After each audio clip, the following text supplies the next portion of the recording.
جب سجدے سے اٹھنے لگے تو یہ دھیان ہو کہ اس مٹی سے تو بنا ہے. کیسے بنا ہے کہ مٹی سے غذا نکلی اور اس غذا کو کھائے, اس سے خون بنا, اس خون سے منی اور اس منی سے مضغہ اور اس مضغہ سے تیرا جسم بنا.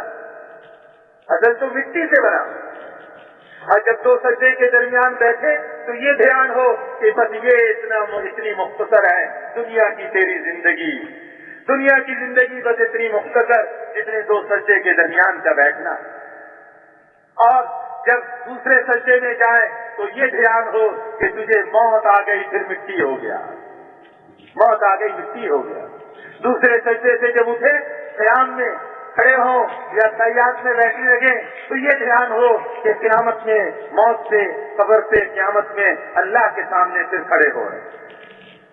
اور ہر رکعت میں اسی دھیان کو بار بار لانے کی کوشش کریں گے. ایک وقت ایسا آ جائے گا, ایک وقت ایسا آ جائے گا بس بندہ ہوگا آقا, کوئی بیچ میں نہیں. بس پھر یہ نماز وہ نماز بن گئی. نماز پڑھے مسئلے حل, نماز پڑھے بیماری دور, نماز پڑھے قرضے اترے, نماز پڑھے بھوک ختم, نماز پڑھے پیاس ختم, نماز پڑھے روزی ملے, نماز پڑھے مقدمے حل ہو, نماز پڑھے دشمن ختم ہو, نماز پڑھے دشمنوں کے غلبہ ہو, نماز پڑھے قبر کی سختی ختم, نماز پڑھے موت کے وقت کی سختی ختم. یہی نماز جو دنیا میں پڑھتے رہے اسی نماز کا فائدہ پھر ملے گا, آخرت میں بھی ملے گا, قبر میں بھی, حشر میں بھی, پلسرات میں بھی, اور پھر یہی نماز بغیر حساب کتاب کے جنت میں لے جائے. لیکن نماز سب نماز بنے گی جب اس نماز کے علم کو بھی سیکھیں گے اور باقی بندگی کے علم کو بھی سیکھیں گے. نماز کے علم کو بھی سیکھنا, باقی علم کو بھی سیکھنا, اس کے لیے ہم فضائل کی مجلسوں میں بیٹھیں گے, فضائل کی مجلسوں میں بیٹھیں گے جس سے بار بار شوق پیدا ہو کہ نماز بنانی ہے, اپنے ذکر کو ذکر بنانا ہے, اپنے اخلاق کو درست کرنا ہے. حضور صلی اللہ علیہ وسلم کیا فرما رہے ہیں کہ اے لوگوں ہم تو دنیا میں ایسے رہ رہے ہیں, ایھا الناس تم تو دنیا میں ایسے رہ رہے ہو کأن الموت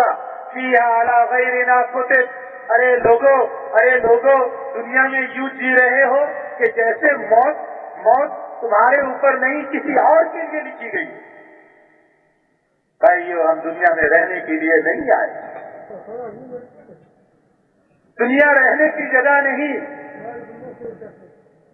حضور فرما رہے ہیں ایک موقع پہ آپ صلی اللہ علیہ وسلم نے خطبہ دیا اپنے صحابہ کے بیچ میں, اور صحابہ سے یہ فرمایا ایھا الناس, ارے لوگوں کأن الموت فیھا علی غیرنا کتب. تم تو یوں زندگی گزار رہے ہو جیسے موت تم پہ نہیں کسی اور کے لیے لکھی گئی ہے. وَتَحَلَّ الْحَقَّ عَلَى غَيْرِنَا وَجَبْ. اور جیسے اللہ کے جو حقوق ہے, اللہ کے جو احکامات ہیں, اللہ نے جو چیزیں بتلائی ہیں وہ تم پر نہیں, وہ ہم پر نہیں, وہ کسی اور پر واجب. وَكَأَنَّ الَّذِي نُشَيِّعُ مِنَ الْأَمْوَاتِ سَفَرٌ عَمَّا قَلِيلٍ إِلَيْنَا رَاجِعُونَ. اور جن کو ہم اپنے ہاتھوں سے تیار کر کے آگے بھیج رہے ہیں اور دفن کر رہے ہیں, گویا کہ یوں لگ رہا ہے, ہمیں یوں لگ رہا ہے کہ جیسے وہ مسافر سے سفر میں گئے ہیں, ابھی آ جائیں گے. اما قلیل الینا راجعون, بس ابھی تھوڑی دیر میں واپس آنے والے. وَنَأْكُلُ تُرَاثَهُمْ, اور ان کے چھوڑے ہوئے مال کو کھاتے ہیں. كَأَنَّنَا مُخَلَّدُونَ بَعْدَهُمْ, جیسے کہ ہمیں یہاں ہمیشہ رہنا ہے, وہ گئے ہیں ہمیں نہیں جانا, ہمیں تو یہاں ایسے ہی رہنا, ہم تو یوں زندگی گزار. میرے بھائیوں اس کے لیے علم کی مجلسوں میں بیٹھیں گے, ہر عمل کا پتہ چلے گا کہ اس عمل سے کیا ملے گا. یہ سبھی ہے آخرت کا استحضار ہوگا. ابھی تو ہمیں آخرت کا پتہ ہی نہیں. حضور صلی اللہ علیہ وسلم نے فرمایا اکثروا ذکر هذه اللذات, اے الموت, لذتوں کو توڑنے والی چیز یعنی موت کو کثرت سے یاد کرو. اب تو موت کو یاد کرنا ایک خوف کی چیز بتلائی جاتی ہے. ارے اور بھی کوئی بات کرو, چھوڑو موت کو. حالانکہ حضور فرما رہے ہیں, حکم دے رہے ہیں, امر ہے کہ موت کو کثرت سے یاد کرو, اس سے دنیا کی لذتوں سے ہم نکلتے چلے جائیں. ابھی ہمیں کھانے کے مزے, پینے کے مزے, سونے کے مزے, برتنے کے مزے, دنیا کی چیزوں کے مزے, بچوں کے مزے, یہی مزے ہمیں یاد ہیں. اللہ کے نام لینے کا مزہ ہمیں نہیں, اللہ کے احکامات کو پورا کرنے میں ہمیں مزہ نہیں آ رہا، اس لیے کہ ہمارے سامنے آخرت نہیں، ہمارے سامنے قبر اور حشر نہیں، ہمارے سامنے جنت اور دوزخ نہیں، اللہ کی نعمتیں نہیں، اللہ کے عذاب اور سختیاں نہیں، اس لیے دنیا کے مزے ہمیں مزے لگتے ہیں اور آخرت کی چیزوں کی طرف ہمارا دھیان نہیں جاتا۔ حضور صلی اللہ علیہ وسلم کیا فرما رہے ہیں؟ اسی خطبے میں فرما رہے ہیں قد نسینا کل واعظہ وامنا کل جاہیہ، ارے ہم تو ایسے رہنے لگے کہ کوئی نصیحت ہمیں یاد نہیں، ساری نصیحتوں کو بھلا کر رہے ہیں، اور ہم یوں زندگی گزار رہے ہیں کہ ہم پر کوئی مصیبت نہیں آئے گی، ہم تو مصیبتوں سے امن میں آ گئے۔ توبہ لمن شغلہ عیبہ عن عیوب الناس، طوبى لمن شغله عیبہ عن عیوب الناس، خوشخبری ہے، مبارکبادی ہے، طوبہ جنت میں ایک درخت ہے، اس کا نام بھی طوبہ ہے۔ حضور فرما رہے طوبہ تمہارے لیے خوشخبری اور مبارکبادی، اس بات کی کہ اس شخص کے لیے خوشخبری اور مبارکبادی جس کو اس کے عیب نے تمام دوسروں کے عیوب سے غافل کر دیا، اپنے عیب کو دیکھنے میں ایسا مشغول ہو گیا کہ اس کو دوسروں کے عیوب یاد ہی نہیں، دوسرے کے عیوب اور خامیاں اسے نظر نہیں آ رہی، اپنے عیوب کو دیکھ رہا ہے، دوسروں کو عیوب اس کو نظر نہیں آتے۔ یہ آدمی ہے، اس کے لیے خوشخبری ہے، اس کے لیے مبارکبادی ہے، اس کے لیے انعام کا اعلان ہے۔ طوبى لمن شغلہ عیبہ عن عیوب الناس، طوبى لمن طاب مكتبہ وصلحت سریرتہ وحسنت علانیتہ واستقامت طریقتہ، خوشخبری اور مبارکبادی ہے اس شخص کے لیے جس کی کمائی پاکیزہ ہو اور اس کے پوشیدہ اعمال وہ نیک ہو اور اس کے ظاہری اعمال بہت عمدہ ہو اور اس کا راستہ سیدھے راستے سے چل رہا ہو، اس آدمی کے لیے خوشخبری ہے۔ اس لیے حضور صلی اللہ علیہ وسلم والی زندگی کو اختیار کرنا یہی سیدھا راستہ ہے، حضور صلی اللہ علیہ وسلم کے طریقے کو چھوڑ کر کسی اور طریقے کو اختیار کرنا یہ سیدھا راستہ نہیں ہے۔ اور فرمایا آپ صلی اللہ علیہ وسلم نے فرمایا طوبى لمن تواضع للہ من غیر منقصۃ وانفق مما جمعه من غیر معصیۃ وخالف على الفقه والحکمہ ورحم على الذل والمسکنہ، خوشخبری اور مبارکبادی ہے اس شخص کے لیے خوشخبری اور مبارکبادی ہے کہ جو اللہ کے لیے تواضع اختیار کرے۔ حضور صلی اللہ علیہ وسلم کے اخلاق یہ تواضع والے اخلاق ہے، جو تواضع اختیار کرے گا اپنے آپ کو مٹاتا چلا جائے گا، اپنے آپ کو گراتا چلا جائے گا، اللہ اس کو اونچا سے اونچا کرتے چلے گا۔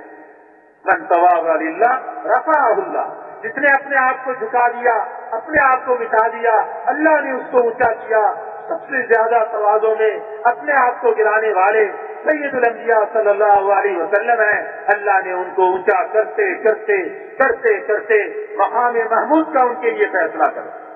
جہاں کوئی نہیں پہنچ سکے گا، اس مقام کا فیصلہ ہو گیا حضور صلی اللہ علیہ وسلم کے۔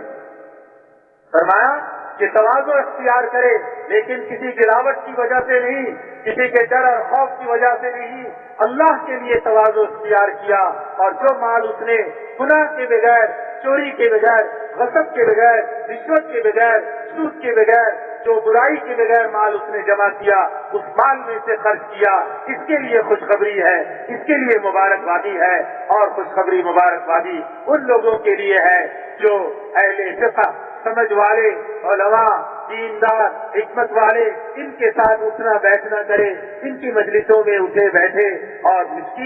مسکین فقیر لوگوں، عاجز لوگوں کے ساتھ رحم کا معاملہ کرے، یہ ہے خوشخبری والا، اس کے لیے ہے مبارکبادی۔ اور حضور صلی اللہ علیہ وسلم نے یہ بھی فرمایا طوبى لمن انفق الفضل من ماله وامسك الفضل من قوله ووسعته السنة ولم يعدل عنها الى بدعة، طوبى ہے خوشخبری ہے، مبارکبادی ہے اس شخص کے لیے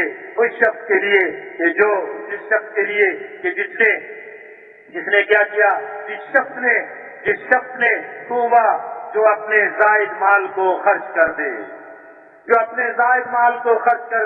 اور فالتو باتوں سے اپنی زبان کو روک لے، اور سنت والی زندگی اس کو کافی ہو، سنت والی زندگی کافی ہو، اور سنت کو چھوڑ کر بدعت کی طرف نہ جائے۔ بھائی ابھی تو آپ لوگوں نے عہد کیا تھا کہ نہ خود اٹھیں گے نہ کسی کو اٹھنے دیں گے، پھر ساتھی اٹھنے لگ گئے اور ہم دیکھتے رہ گئے۔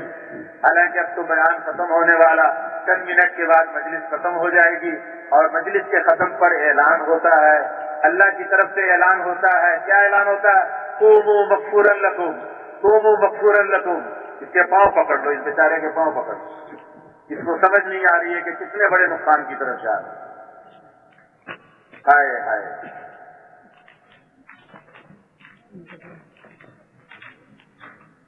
مجلس کے آخر میں اعلان ہوتا ہے اور اللہ کی طرف سے اعلان ہوتا ہے۔ یہ اللہ کو اللہ سمجھ ہی نہیں رہے، ہم اللہ کو اللہ سمجھ ہی نہیں رہے۔ اللہ کی طرف سے اعلان ہوگا، اب اس مجلس سے تم یوں اٹھو کہ تمہارے سارے گناہ معاف کر دیے گئے اور گناہوں کو نیکیوں سے بدل دیا گیا۔ ہم جو گھنٹہ 1.5 گھنٹے قربانی دے کر بیٹھے، اس قربانی میں کوئی شک نہیں، لیکن اس قربانی کے بعد جب اللہ کی طرف سے انعام کا وقت آنے لگا تو ہمارے نفس نے، ہمارے شیطان نے ہمیں اس انعام سے محروم کرانے کے لیے، اچھا بچو تو نے 1.5 گھنٹے کی قربانی کی ہے، اب میں تجھے مزہ دکھاتا ہوں، اٹھ یہاں سے، چل تیری چھٹی، جاؤ، چھٹی ہو گئی، ختم۔ سارے گناہ معاف ہوں اور گناہوں کو نیکیوں سے بدل دیا جائے۔ اس انعام سے محروم کرانے کے لیے بیان ختم ہونے سے 5, 10, 15, 20 منٹ پہلے ایک کو اٹھاتا ہے اور لے کر باہر جاتا ہے، چلو مجلس سے نکلو، تاکہ جو مجلس والے ہیں ان کے لیے جو انعام ہے، جو مجلس سے نکل گئے وہ انعام سے محروم ہو گئے، 1.5 گھنٹے کی ساری قربانی کو ضائع کرا۔ اور کیا پتا کل سے لے کر اب تک ہر مجلس میں ایسے ہی کرتے رہے، شروع سے لے کر بیٹھے رہے، بیان ختم ہونے کے تھوڑی دیر پہلے، چند منٹ پہلے اٹھ کر چل دیے، اور وہ اٹھ کر جا رہا اور ساتھ دیکھنے والا دیکھ رہا، اس کو رونا بھی نہیں آیا، اس نے پاؤں بھی نہ پکڑے، ٹوپی بھی نہ رکھی، پگڑی بھی نہ رکھی، ہاتھ بھی نہ جوڑے اس کے آگے، منت بھی نہ کی، خوشامد بھی نہ کی کہ بھائی نقصان ہو جائے گا، چند منٹ رہ گیا، تیری مہربانی، بڑا انعام لے کر جائے گا، سارے گناہ معاف نہیں ہوں گے، گناہوں کو نیکیوں سے بدل دیا جائے گا۔ کوئی کسی کارخانے میں ملازم ہو اور اس کا مالک اس سے ناراض ہو اور اس کو بلا کر اس کو کارخانے سے نکالنا چاہتا ہو، آخر میں اس کو معاف کر دے اور کہے جاؤ تمہیں معاف بھی کیا، تمہاری نوکری بھی بحال اور یہ لو انعام بھی، تو باہر نکلے گا، سارے اس کے ساتھی اس کو مبارکبادی دیں گے، مبارک ہو تیری نوکری بچ گئی۔ یہاں کوئی کسی کو مبارکبادی نہیں دیتا کہ ایسی مجلس سے ہم اٹھے کہ ہمارے گناہ معاف ہو گئے۔ سچوں کے سچے نے کہا، وہ 2 ٹکے کا آدمی ہمارے جیسے ناک کان آنکھ والا، اس نے کہہ دیا تیری نوکری بحال، تو سارے خوش، اور اللہ کے حبیب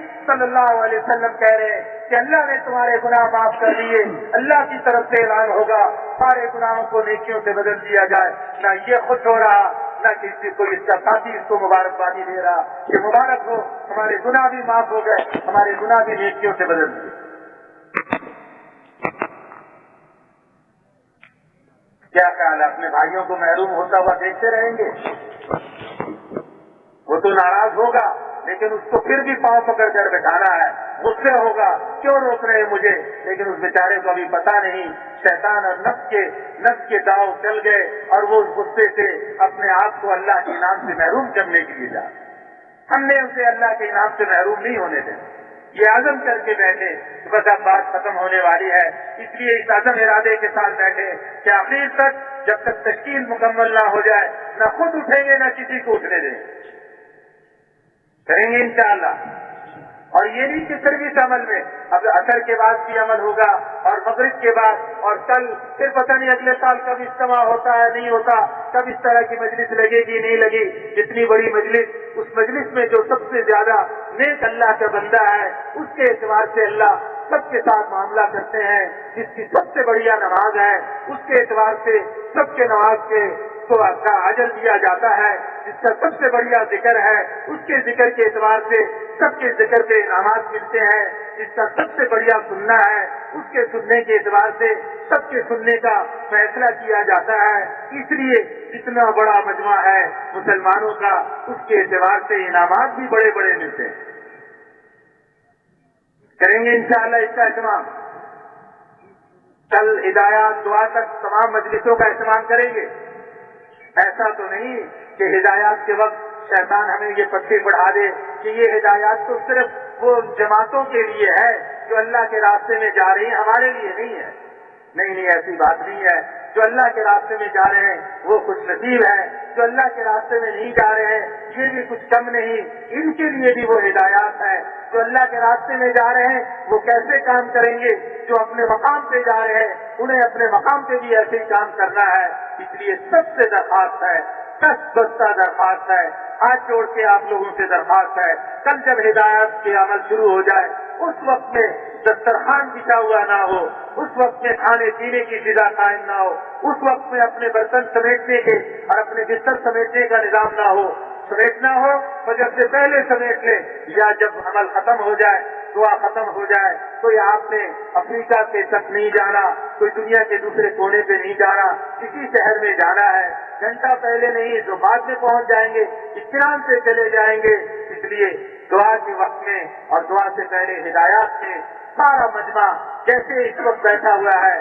اللہ آپ کو انتہائی جزائے خیر دے۔ بالکل اسی طرح کل ہدایات اور دعا کے وقت میں کہ سارا مجمع اسی طرح بیٹھ جائے، یہ سنت جاری کر دے۔ اب تک تو یہی ہوتا ہے، جب بھی اجتماع جہاں ہوتا ہے بس وہ جماعتیں سامنے بیٹھی ہوتی ہیں، باقی سب اپنے اپنے کاموں میں، باتوں میں، کھانے میں، پینے میں، برتن سمیٹنے میں، بستر سمیٹنے میں، چیزیں سمیٹنے میں، اس میں لگے ہوئے ہوتے ہیں، ہدایات کی طرف دھیان توجہ نہیں ہوتی۔ ہاں جب دعا شروع ہو جائے پھر بھاگے بھاگے دعا میں شرکت کرتے ہیں۔ یہ مجمع کراچی کا یہ عزم کر لے، یہ طے کر لے، ہم یہ سنت کو زندہ کریں گے کہ ہدایات کے وقت ہی سارا مجمع یکسو ہو کر، سب کاموں سے غافل ہو کر، بس اسی ہدایات اور دعا کر آخر تک پوری ہدایت اور دعا میں جم کر اسی طرح بیٹھیں گے جیسے اب بیٹھے ہیں، جیسے اور اعمال میں بیٹھنے کے عزم کیے اسی طرح تمام اعمال میں بیٹھیں گے۔ سب نے اس کی نیت کر لی انشاءاللہ،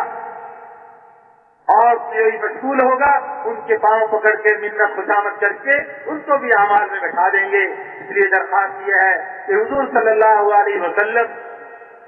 اس مقام بندگی سے اپنے آپ کو لے کر چلے اور اس امت کو جس پر ڈالا کہ ہم اس پر آ جائیں، اس عبادت والی زندگی سے آ جائیں جس میں یقینوں کا بدلنا بھی ہے، اپنی نمازوں کو وہ نماز جو اللہ کی طرف سے تحفہ ملا اس کو ویسے بنانا، اور اپنے آپ کو اس نماز کے علم کو سیکھ کر فضائل کے علم کو فضائل کی مسجد میں، مسائل کو علم کو علماء سے سیکھ کر جب ہم کریں گے تو پھر اللہ اس نماز سے ہمارے دنیا اور آخرت کے مسائل حل کریں گے، اور پھر ذکر اذکار میں بھی لگیں گے، تسبیحات بھی کریں گے۔ اللہ کے نبی کے ہم پر کتنے احسانات اور ہماری کتنی غلطیاں، اپنی غلطیاں اور کوتاہیوں پر استغفار بھی کریں گے، اللہ کے احسانات کو یاد کر کے اللہ کے نام کو بھی کہیں گے، سبحان اللہ والحمد للہ ولا الہ الا اللہ واللہ اکبر ولا حول ولا قوت الا باللہ العلی العظیم۔ حضور صلی اللہ علیہ وسلم کیا فرما رہے ہیں؟ حضور صلی اللہ علیہ وسلم فرما رہے ہیں یہ کلمات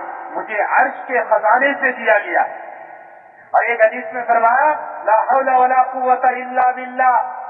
99 پریشانی، بیماری، مصیبت کا علاج سب سے کم درجے کی وہ پریشانی جو تمہیں پریشان کر رہے ہیں، لا حول ولا قوت الا باللہ۔ آج ہم کہتے ہیں جی یہ پریشانی ہے، گھر کے مسئلے حل نہیں ہوتے، جی ہمارا خرچہ پورا نہیں ہوتا، اور گھر سے باہر یہ پریشانی۔ حضور 1400 سال پہلے پریشانی کا علاج بتلا رہے ہیں۔ اجی وبائی بیماریاں پھیل گئی، حضور نے کیا فرمایا؟ اجی یہ آ گیا، کیڑے مکوڑے آ گئے اور بڑا چیز آ گئی، حضور کیا فرما رہے ہیں؟ اعوذ بکلمات اللہ التامات من شر ما خلق۔ صبح 3 دفعہ پڑھ لو، شام کو 3 دفعہ پڑھ لو، اور سارے کیڑے مکوڑے، تمام یہ حشرات الورد، تمام یہ ڈاکٹر کیا کہتے ہیں کہ وائرس آ گیا،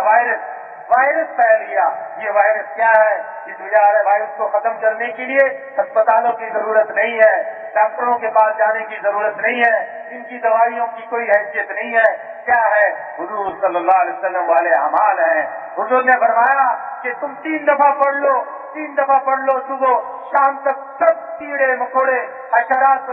تمام موذی جانوروں سے تمہاری حفاظت ہو گئی. اور یہ فرمایا اگر کسی موذی جانور نے تمہیں ڈس بھی لیا تو اس کے ڈسنے سے تمہیں نقصان نہیں ہوگا، اس کے ڈسنے سے تمہیں کچھ نہیں ہوگا. شام کو پڑھ لو تو صبح تک تمہاری حفاظت ہو گئی،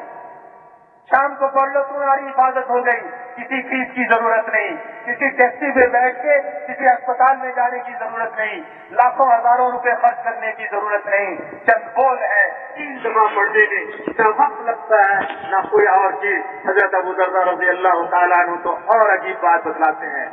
ما من عبد یقول، جو بھی بندہ یہ کہہ دے،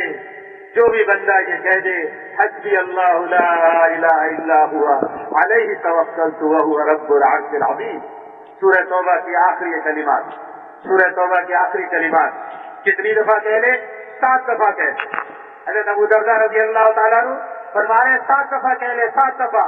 جو بھی کوئی بندہ 7 دفعہ یہ کلمات کہہ لے، سورہ توبہ کے آخری یہ آیتیں 7 دفعہ کہہ لے تو پھر کیا ہوگا؟ فرماتے ہیں صادقاً کانا، صادقاً کانا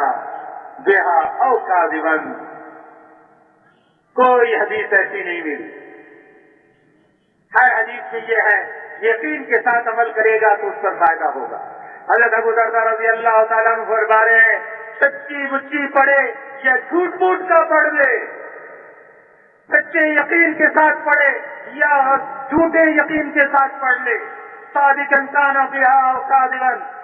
سچے دل سے پڑھے یا جھوٹے دل سے بھی پڑھ لے. حسبی اللہ لا الہ الا ہوا علیہ توکلت وہو رب العرش العظیم. 7 دفعہ، صرف 7 دفعہ پڑھ لے. کفاہ اللہ ما اہمہ، اللہ اس کے لیے کفایت کریں گے ہر اس چیز سے جو چیز اس کو پریشان کر رہی ہے، جو چیز تمہیں پریشان کر رہی ہے اللہ کفایت کریں گے. 7 دفعہ یہ پڑھ لو بس سارے کام بن گئے. جب کوئی پریشانی آئی 7 دفعہ پڑھے، سچے یقین سے پڑھے یا جھوٹے یقین سے پڑھے، دل میں یقین ہو یا زبانی کلامی پڑھے، پھر بھی اللہ اس کلمات سے کام یقیناً بنائے. یہ سارے ذکر میں داخل ہے. ذکر ہمارا کیا ہے؟ صبح سے شام تک تمام وہ دعائیں جو حضور صلی اللہ علیہ وسلم نے کپڑے پہننے سے لے کر، کھانے سے لے کر، کھانے کے بعد، کھانے سے پہلے، مسجد میں جانا، مسجد سے نکلنا، ہر موقع کی جو دعائیں ہیں یہ سارا ہمارا ذکر ہے. یہ سب ذکر ہے. موقع موقع کی ساری مصنون دعائیں یہ سارا ذکر ہے ہمارا، یہ سارے ہمارے ذکر ہیں. صبح اور شام کی ساری دعاؤں کا اہتمام کرے. اللہ پاک کی طرف سے حفاظت کا اعلان ہو گیا. یہ صبح و شام کی جو مصنون دعائیں ہیں یہ وہ دعائیں ہیں جس سے ہماری حفاظت کا اللہ کی طرف سے اعلان ہے. کریں گے انشاءاللہ اس کا بھی اہتمام. اور حضور والے اخلاق کو اختیار کرنا ہر ایک کے سامنے، جیسے حضور نے خطبے میں فرمایا طوبی لمن ثواب للہ، اللہ کے لیے اپنے آپ کو گراتے چلے جانا، اپنے مسلمان بھائیوں پہ اپنے آپ کو اونچا نہ سمجھنا، عجب نہ پیدا ہو، کبر نہ پیدا ہو، غیبت سے بچنا، چغلخوری سے بچنا. اپنے آپ کو جب جو ہم بچاتے چلے جائیں گے، دوسرے کے عیوب کو دیکھنے کی بجائے اپنی کمیوں کو دیکھتے چلے جائیں گے، اپنی کمیوں کو دیکھتے چلے جائیں گے، پھر دوسروں کی کمیاں نظر ہی نہیں آئیں. جتنا ہم حضور صلی اللہ علیہ وسلم کے اخلاق کے مطابق اپنے آپ کو حضور کے اخلاق کے مشابہ کرتے چلے جائیں گے، جو رحمتیں اور برکتیں اللہ نے حضور صلی اللہ علیہ وسلم اور صحابہ کے ساتھ کی، وہ رحمتیں اور برکتیں ہمارے ساتھ بھی کریں گے. ہمارا کام اللہ کے لیے کرنا ہے. دنیا والوں سے ہمیں کچھ نہیں چاہیے. کوئی کہے بہت اچھی بات کی، کوئی کہے بڑا اچھا کام کیا، کوئی کہے آپ تو بہت اچھا کام کرتے ہیں، بڑے لوگوں کی خیر کے کام کرتے ہیں. یہ بول ہمیں نہیں سننا، اس بول کو ہم نہیں سننا چاہتے. ہمیں تو اللہ کے لیے کرنا ہے. اللہ ہمیں سن لے، ہمیں پسند کر لے، ہم سے کام لے لے تو یہ اللہ اس سے کام لیتے ہیں جو ہر کام کو کرتا جائے اور اپنی نفی کرتا جائے. میرے کرنے سے نہیں ہوگا، اللہ چاہیں گے تو ہوگا. میں کچھ نہیں، میرے سے کچھ نہیں، میرا کیا ہے، یہ بول کرتا جائے. ہم اپنے افکار کو بھی پورا کرتے چلے جائیں، تسبیحات بھی پوری کریں. درود شریف حضور صلی اللہ علیہ وسلم کے احسانات اتنے ہیں ہیں ان احسانات کو سامنے رکھ کر درود شریف کا بھی اہتمام کریں. درود شریف کے بارے میں ایک صحابی نے حضور صلی اللہ علیہ وسلم سے عرض کیا، یا رسول اللہ، میرا دل چاہتا ہے کہ میں اپنے اذکار اور آج میں سے 1/3 درود شریف کا بنا دوں، باقی ہوگا